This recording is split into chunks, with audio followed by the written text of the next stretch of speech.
Serial Anupama में बापूजी लेंगे बहुत बड़ा फैसला क्योंकि वनराज और काव्या कुछ ऐसी ही हरकत कर देंगे। अब वनराज और काव्या से ये बर्दाश्त नहीं होने वाला है कि अनुपमा की जिंदगी की एक नई शुरुआत हो जाती है। अब भी यहाँ पर बापूजी अनुपमा को ऑल द बेस्ट कहकर पहले दिन इस तरह से विदा करते हैं और गाड़ी की चाबी भी थमा देते हैं और वनराज को ये बर्दाश्त नहीं हो रहा होता और वो तो चाहता ही नहीं और उसके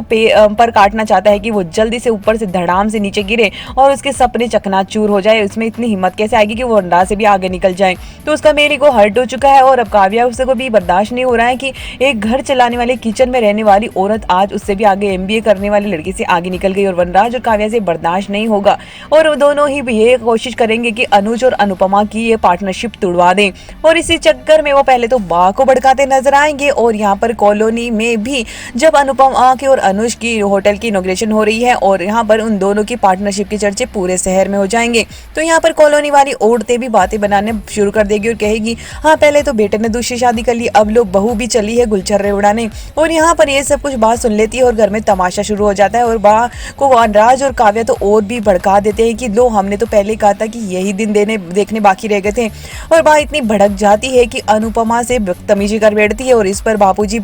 उसको रोकते हैं और कहते हैं कि तुम मुझे पता है कि ये कान किसने भरे हैं। मोहल्ले वाले तो तब भी बातें कर रहे थे जब वनराज ने शादी करी थी और उसके साथ में ये औरत आती थी, तब तो तुमने उनसे तो चुप नहीं करवाया, तब तो वनराज को नहीं रोका तुमने, तब तो तुमने अपने बेटे का ही साथ दिया और अनुपमा को तलाक लेने से भी मना कर दिया। लेकिन अब जब मेरी बेटी वापस अपनी जिंदगी की शुरुआत करना चाहती है और मोहल्ले वालों को जो बातें बनानी बनाने दे और अगर अनुज और अनुपमा का रिश्ता पवित्र है और अगर वो शादी भी करना चाहते तो इसमें गलत ही क्या है और इससे अनुपमा के भी होश उड़ जाने वाले हैं। जी हाँ दोस्तों, यहाँ पर बदनामी उल्टी ही वनराज और काव्या पर भारी पड़ जाएगी क्योंकि बापूजी